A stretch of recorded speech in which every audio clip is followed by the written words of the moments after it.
अस्सलाम वालेकुम स्टूडेंट्स। इस लेक्चर में हम पढ़ने जा रहे हैं कि डिविजिबिलिटी क्या होती है और इसके कुछ रिजल्ट्स भी प्रूव करेंगे। So stay tuned for the learning. सबसे पहले हम देख लेते हैं कि डिविजिबिलिटी है क्या चीज़। Okay, we start with the definition of divisibility. An integer A divides B if there exist an integer C such that B equals A C. अब देखें, मेरे पास दो इंटीजर हैं, एक इंटीजर ए है, दूसरा इंटीजर बी है। इसमें शर्त ये होती है कि ए जो हो नॉन ज़ीरो हो, यानी ए को ज़ीरो ना हो, ए ज़ीरो ना हो। ठीक है, तो मैं ये कहता हूँ डेफिनेशन ये है कि ए डिवाइड करता है बी को, हम इसे लिखेंगे ए डिवाइड्स बी। ठीक है, ये वाला सिंबल, ये वाला सिंबल नहीं है। इस डेफिनेशन, इस सिंबल का क्या मतलब है, पहले ये समझें फिर इसका समझें। इस चीज़ का मतलब ये है कि ए पे बी क्या है, बी जो है वो ए को डिवाइड कर रहा है, यानी ए जो है वो डिवाइड हो रहा है बी पे। ठीक है, ए ऊपर है और बी नीचे है। इधर इसका मतलब क्या है इस स्टेटमेंट का, जैसे मैं कहता हूँ कि 8 डिवाइडेड बाय 2। ठीक है, ये स्टेटमेंट ये मतलब होता है इसका। ये जो फ्रैक्शन है, फ्रैक्शन का मतलब ये होता है कि 8 जो है वो क्या है, हमारे पास डिवाइडेंड है और 2 उसको डिवाइड कर रहा है, डिवाइजर यानी 2 है। अगर हम इधर आए, इसकी बात करें तो हम ये लिखते हैं 2 डिवाइड्स 8। इसका मतलब ये होता है कि 2 जो है 8 को डिवाइड कर रहा है, यानी इसमें ये जो अगली चीज़ है ये वाली, ये क्या है, डिवाइडेंड है, और ये नीचे जो पहले आया वो डिवाइजर है। इधर पहले कौन आता था, डिवाइडेंड आता था, इधर पहले कौन आएगा, डिवाइजर आएगा जो डिवाइड कर रहा है। ठीक है, जैसे मैं कहता हूँ ना कि 40 को अगर मैं 5 पे तकसीम करता हूँ तो इसको फ्रैक्शन फॉर्म में मैं कैसे लिखूंगा, मैं लिखूंगा 40 ऊपर और 5 नीचे। ठीक है, अच्छा ये फ्रैक्शन फॉर्म में लिखा हुआ है, ठीक है, अच्छी बात है। अब अगर 40 को 5 पे डिवाइड करो तो मेरा आंसर आता है 8। ठीक है, तो अब अगर रिमाइंडर बचता है जीरो, रिमाइंडर कितना बचता है, जीरो बचता है। अगर रिमाइंडर जीरो बचता है तो मैं कहूँगा 5 जो है ये 40 को डिवाइड करता है, कंप्लीटली डिवाइड करता है। ये स्टेटमेंट बताती है कि ए जो है बी को डिवाइड करता है, और ये बताता है कि जो ऊपर वाली चीज़ है ये नीचे वाली पे डिवाइड हो रही है। Okay, two different things here. अब ए बी को डिवाइड कब करता है, जैसे इस केस में 5 जो है 40 को डिवाइड कर रहा था। तो मैं फिर डेफिनेशन की तरफ चलता हूँ, जो हमारी एब्स्ट्रैक्ट डेफिनेशन वो ये है, ए अगर नॉन जीरो है, ए बी को डिवाइड करेगा अगर एक इंटीजर सी एग्जिस्ट करे such that B equals to a c, b equals to a c. For example अभी जो मैंने बात किया, जैसे 5 जो है 40 को डिवाइड करता है, तो इस डेफिनेशन के मुताबिक इधर क्या कहता, बी को हम लिखते थे ना, बी इस फॉर्म में लिखा जा सके, तो इस केस में हम 40 को लिख सकें किस फॉर्म में, 40 इक्वल टू ये नंबर जिसको हम ए कह रहे थे 5, और इधर कोई इंटीजर इस 5 से मल्टीप्लाई हो फिर जाके 40 बने, और इंटीजर कौन सा था, यहाँ पे देखें 8 था। देखें 5 को अगर मैं 8 से मल्टीप्लाई करता हूँ तो 40 बनता है।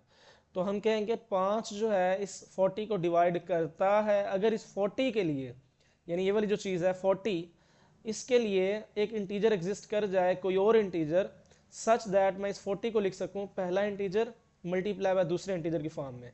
यानी इसको अगर मैं ए कहता हूँ, यहाँ इसको बी कहता हूँ, तो a divides B if b can be written in this form, यानी बी को मैं लिख सकूं किस फॉर्म में, ए इंटू सम इंटीजर, ए मेरे पास वही 5 है और जो मेरे पास सम इंटीजर सी है वो मेरे पास 8 है। तो मैं कहता हूँ कि 5 40 को डिवाइड करता है। ओके, फर्दर आगे चलते हैं। देखिए हमने कहा है कि 2 जो है वो 8 को डिवाइड करता है, तो 8 को हम लिख सकते हैं किस फॉर्म में, यानी इसी को हम लिखते होते हैं ना कि A divides B if B equals to A की जगह तो पे 2 आ जाएगा, और सी मेरे पास इधर क्या होना चाहिए, 4 होना चाहिए, क्योंकि 8 को मैं लिख सकता हूँ 2 इंटू 4। तो जब इस तरह लिखा होगा कि 8 इक्वल टू 2 इंटू 4, तो इसका मतलब है 2 जो है 8 को डिवाइड करता है। क्यों करता है, क्योंकि 8 के लिए एक इंटीजर एग्जिस्ट कर रहा है जो 2 के साथ मल्टीप्लाई होके 8 बना रहा है। ओके, तो ये तो थी कॉमन चीज। अगर डिवाइड नहीं करता, कोई इंटीजर एग्जिस्ट नहीं करता, तो हम लिखेंगे कि 8 डजंट डिवाइड भी। ठीक है, 8 डजंट डिवाइड भी। जैसे मैं कहता हूँ 2 डजंट डिवाइड 7, क्यों, क्योंकि 7 को मैं 2 इंटू सम इंटीजर की फॉर्म में नहीं लिख सकता, क्योंकि 7 इक्वल होता है 2 मल्टीप्लाई बाय 3.5, और 3.5 हमारे पास कोई इंटीजर नहीं होता। इधर मैं कोई इंटीजर नहीं रख सकता, 2 रखूंगा तो 4 हो जाएगा, 3 रखूंगा 6 हो जाएगा, 4 रखूंगा 8 हो जाएगा। तो 7 के लिए 2 के साथ मल्टीप्लाई होने के बाद कोई एक ऐसा इंटीजर नहीं है जो 2 के साथ मल्टीप्लाई और 7 बना दे, तो हम कहते हैं कि 2 जो है 7 को डिवाइड नहीं करता। Is that clear? एक और एग्जांपल लेके चलता हूँ और फिर हम इसके थ्योरम्स की तरफ चलेंगे। जैसे मैं कहता हूँ 6 डिवाइड्स 42, इसका मतलब 42 के लिए 42 को मैं लिख सकूँ a इंटू ए की जगह पे 6 है इंटू सम इंटीजर लिख सकता हूँ कि नहीं लिख सकता? 6 को अगर 7 से मल्टीप्लाई करता हूँ तो मेरे पास 42 मिल जाता है। तो इससे पता ये चला कि जो 6 है वो 42 को डिवाइड करता है। इसका मतलब a divides b if b can be written as the product of a and some integer c। अगर ऐसे भी लिखा है कि b इक्वल्स टू ac, तो इसका मतलब है a डिवाइड्स b। यानी जैसे हम ये कह रहे हैं ना कि अगर मैं 100 को लिख सकता हूँ 4 मल्टीप्लाई बाई 25, अगर इस तरह भी लिखा हुआ तो इसका मतलब ये जो मेरे पास नंबर है ये इसको डिवाइड करता है। 4 डिवाइड्स 100, क्योंकि इस मैंने b को लिखा हुआ है a इंटू सी की फॉर्म में, तो इसका मतलब ये b जो है ये डिवाइड करता है 100 को। सिमिलरली ये c भी करता है, 25 भी करता है। तो ये थी डेफिनेशन डिविजिबिलिटी की। Don't be confuse with the fraction. Fraction का मीनिंग अलग है, डिविजिबिलिटी का मीनिंग अलग था। ओके, नेक्स्ट हम चलते हैं इसके थ्योरम्स की तरफ और इसके छोटे छोटे रिजल्ट्स हम प्रूव करने जा रहे हैं। ओके, अब कुछ डिविजिबिलिटी रिजल्ट्स हैं। रिजल्ट नंबर 1 क्या है? देखें, पहले थ्योरम की स्टेटमेंट समझ लें कि for integers a b and c तीनों ही इंटीजर्स हों तो ये चीज़ें होल्ड करती हैं। ये कुछ 6 स्टेटमेंट्स हमने ये प्रूव करनी है इस लेक्चर में। पहली स्टेटमेंट ये है कि कोई भी इंटीजर a जो है, a का होना मैंने कहा अब अंडरस्टूड है कि a नॉन जीरो होगा, ये अंडरस्टूड सी बात है। ठीक है, अब जो a है वो जीरो को डिवाइड करता है, हमने ये प्रूव करना है। पहले ये ए के पहले पार्ट में हमने ये प्रूव करना है ए जो है वो जीरो को डिवाइड करता है, ए जीरो को डिवाइड करता है। अगर ऐसा प्रूव कब होगा? जब हम जीरो को ए इंटू सम इंटीजर की फॉर्म में लिख सकें। अब इस जीरो को मैं क्या लिख सकता हूँ? ए इंटू सम इंटीजर की फॉर्म में। यहाँ पे इंटीजर क्या रखूँ कि जीरो आंसर आ जाए? जीरो, क्योंकि जीरो भी तो खुद इंटीजर है, तो मैं जीरो को लिख सकता हूँ ए इंटू सम इंटीजर की फॉर्म में। इसका मतलब है ए जो है वो जीरो को डिवाइड करता है। यहाँ से प्रूव हो जाएगा क्योंकि हमें इंटीजर मिल जाएगा। ओके, इसका दूसरा पार्ट क्या है? 1a को डिवाइड करता है। अब 1a को डिवाइड करता है, अगर मैंने ये प्रूव करना है तो मैं a को 1 इंटू सम इंटीजर की फॉर्म में लिख सकता हूँ। लिख सकूँ तो तभी जो है 1a को डिवाइड करेगा ना। अब 1 के साथ मैं इधर a लिख सकता हूँ क्योंकि हमने a को इंटीजर मानना हुआ था, तो a इक्वल है 1 इंटू इंटीजर। तो यहाँ से प्रूव हो जाता है कि 1 जो है a को डिवाइड करता है। ओके, नेक्स्ट, a जो है a को डिवाइड करता है, यानी हर नंबर खुद को डिवाइड करता है। ये कैसे होगा? जैसे देखें, अगर मैंने ये प्रूव करना है कि ए को डिवाइड करता है तो मैं इस ए को लिख सकूं ये वाला ए इंटू सम इंटीजर की फॉर्म में। यहाँ पे इंटीजर क्या लिख सकता हूँ मैं? 1 भी तो लिख सकता हूँ। तो इसका मतलब हर नंबर खुद को डिवाइड करता है। ओके, नेक्स्ट, इससे आगे देखें, ये ए पार्ट इसका कंप्लीटली प्रूव हो गया। बी पार्ट की तरफ आए, ए 1 को डिवाइड करता है if and only if A equals to plus minus 1। ए 1 को डिवाइड करता है अगर ए क्या हो? प्लस माइनस 1 हो। देखें, अब a डिवाइड्स 1 का मतलब क्या है? अगर हम ये लेके चलें कि a 1 को डिवाइड करता है तो हम ये प्रूव करेंगे कि a जो है प्लस माइनस 1 के इक्वल है। अब हम ये सपोज करके लेते हैं कि a जो है 1 को डिवाइड करता है, तो मैं 1 को लिख सकता हूँ a इंटू सम इंटीजर की फॉर्म में लिख सकता हूँ, ऑब्वियसली लिख सकता हूँ। अगर मैंने ये मान लिया है कि a जो है 1 को डिवाइड करता है तो मैं 1 को a इंटू सम इंटीजर की फॉर्म में लिख सकता हूँ। अब दो इंटीजर्स का प्रोडक्ट 1 कब हो सकता है? या तो एट अ टाइम वो दोनों 1 हो, ए भी 1 हो क्यू भी 1 हो, या दोनों एट अ टाइम क्या हो? -1 हो। इसका मतलब ए के लिए क्या पॉसिबिलिटीज हैं? या ए और क्यू दोनों को, तो इसका मतलब ए के लिए पॉसिबिलिटी ये है कि या ए 1 आए, या ए के लिए पॉसिबिलिटी ये है कि -1 आए। तो इसी केस में ए जो है 1 को डिवाइड करेगा। इसका मतलब ए डिवाइड्स 1।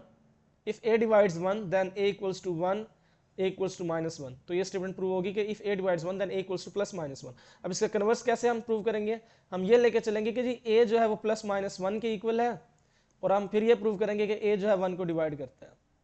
तो ये कैसे प्रूव होगा? a की जगह पे पहले 1 पुट करें फिर -1 पुट करें। 1 डिवाइड्स 1 अभी हम प्रूव कर चुके कि हर नंबर खुद को डिवाइड करता है। फिर हमने प्रूव करना है कि -1 अगर a की जगह -1 रखें, इस जगह पे -1 रखें तो -1 डिवाइड्स 1, यस, क्योंकि 1 को हम लिख सकते हैं -1 इंटू सम इंटीजर -1 की फॉर्म में, तो -1 डिवाइड्स 1।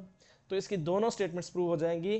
तो इसका मतलब हाँ, ये हमने प्रूव कर लिया कि if a divides 1 if and only if equals to plus -1। Okay, next हम चलते हैं इससे आगे।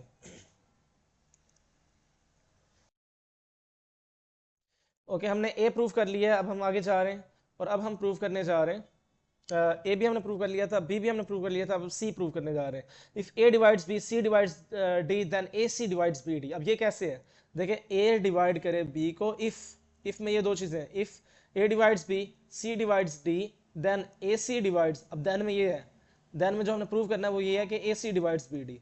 अब इफ कंडीशंस क्या गिवन है, ए भी बी को डिवाइड करता है, सी भी डी को डिवाइड करता है, ए बी को डिवाइड करता है, सी डी को डिवाइड करता है। जैसे मैं कहता हूँ 2 4 को डिवाइड करता है, फिर मैं कहता हूँ 3 जो है 9 को डिवाइड करता है। तो मैं आगे ये कह रहा हूँ कि इन दो पहलों का ये जो पहले नंबर्स हैं इन दोनों का प्रोडक्ट यानी 2 और 3 का प्रोडक्ट यानी 6 डिवाइड करना चाहिए दोनों अगले जो दो नंबर्स हैं उनके प्रोडक्ट को, यानी 4 और 9 के प्रोडक्ट को। तो 4 और 9 के प्रोडक्ट 36 होता है, तो ये क्लियर है कि 6 जो है 36 को डिवाइड करता है। तो अगर ए जो है बी को डिवाइड करता है, सी डी को डिवाइड करता है, तो ए सी का प्रोडक्ट बी डी के प्रोडक्ट को डिवाइड करेगा। ये बात हमने प्रूव करनी है। तो इफ स्टेटमेंट को यूज करेंगे और देन वाली स्टेटमेंट हम प्रूव कर देंगे, बस सिंपल। अब इफ स्टेटमेंट में दो चीजें गिवन है कि ए डिवाइड्स बी, तो ए डिवाइड्स बी, तो इसका मतलब यह है कि बी को हम लिख सकते हैं ए इंटू सम इंटीजर Q1 की फॉर्म में, एक बात होगी। दूसरा सी डिवाइड्स डी, तो इसका मतलब है डी को हम लिख सकते हैं C into some another integer Q2 की फॉर्म में। अब दोनों इक्वेशंस को मल्टीप्लाई करें, लेफ्ट हैंड साइड से मल्टीप्लाई होकर बी डी बन जाएगी, राइट हैंड साइड ए Q1 सी Q2 से मल्टीप्लाई होगा तो ए सी Q1 Q2 हो जाएगा। अब Q1 भी इंटीजर था, Q2 भी इंटीजर था, इन दोनों का प्रोडक्ट भी क्या होगा, इंटीजर होगा, तो ए सी इंटू इन दोनों का जो प्रोडक्ट होगा मैं उसे के कह देता हूँ, बी डी। अब देखें मैंने बी डी को लिख दिया है some form of two integers, एक इंटीजर उनमें से ए सी का प्रोडक्ट है और दूसरा इंटीजर के है। तो इसका मतलब यहाँ से प्रूव हो जाता है कि अगर हम ऐसे किसी नंबर को, जैसे हम कहते थे ना कि फर्ज कर लें कि ये एक्स है, एक्स को अगर हमने लिख दिया y इंटू जेड की फॉर्म में, तो इसका मतलब y डिवाइड करता है x को, इसका मतलब ए सी डिवाइड करता है बी डी को, तो ए सी डिवाइड करता है बी डी को, ये चीज़ प्रूव हो जाएगी। ओके, ये भी रिजल्ट प्रूव हो गया। अब नेक्स्ट रिजल्ट कौन सा है इसका, नेक्स्ट इसका रिजल्ट है कि if A divides B and B divide C then A divide C, अगर ए बी को डिवाइड करे और बी सी को डिवाइड करे तो ए सी को डिवाइड करेगा, ये रिजल्ट। जैसे मैं कहता हूँ 2 जो है 4 को डिवाइड करता है, ए डिवाइड्स बी, बी इसमें क्या है 4 है। अब 4 किसी और नंबर को अगर डिवाइड करता है, यानी 2 4 को करता है, 4 अगर किसी और नंबर को डिवाइड करता है 16 को जैसा कि, तो ये लाजमी है कि जो ए है पहला नंबर था वो आखिरी नंबर को जरूर डिवाइड करेगा, यानी 2 जो है वो 16 को लाजमी डिवाइड करेगा, और ये करता है क्योंकि 16 को हम 2 इंटू 8 की फॉर्म में लिख सकते हैं। इफ ए डिवाइड्स बी, अगर एक नंबर दूसरे को करता है और दूसरा किसी तीसरे को करता है तो पहला जो है वो तीसरे को करेगा, ये हमने चीज प्रूव करनी है। How to prove this, how to prove this, अब देखें हमने ये दो चीजें लेके चलनी है, A divides B and B divides C. अगर ए डिवाइड करता है बी को तो बी को लिख सकते हैं हम ए इंटू Q1 की फॉर्म में, और अगर बी सी को डिवाइड करता है तो सी को हम लिख सकते हैं बी इंटू सम Q2 की फॉर्म में, लिख सकते हैं, ऑब्वियस है। अब हमें प्रूव क्या करना है, हमने लिखना है, प्रूव करना है कि ए डिवाइड सी, तो इसका मतलब सी को हम लिखेंगे किसी product of A and another integer की फॉर्म में। तो इसी सी वाली इक्वेशन में बी की जगह पे वैल्यू पुट कर दें, बी की जगह पे पुट कर दें ए Q1 और इधर आ जाएगा Q2। अब Q1 Q2 का प्रोडक्ट को एक और इंटीजर बन जाएगा, तो C इक्वल्स टू ए के हो जाएगा, तो इसका मतलब ए डिवाइड करता है C को, ये प्रूव हो जाएगी बात। Is that clear? अगर फिर भी किसी किस्म का डाउट हो तो पूछ जरूर लीजिएगा कमेंट सेक्शन में। आगे चलते हैं। अभी हमने कितने रिजल्ट्स प्रूव कर लिए, हमने डी रिजल्ट्स तक प्रूव कर लिए, यानी 4 रिजल्ट्स हमने प्रूव कर लिए। इसके आगे चलते हैं। ओके,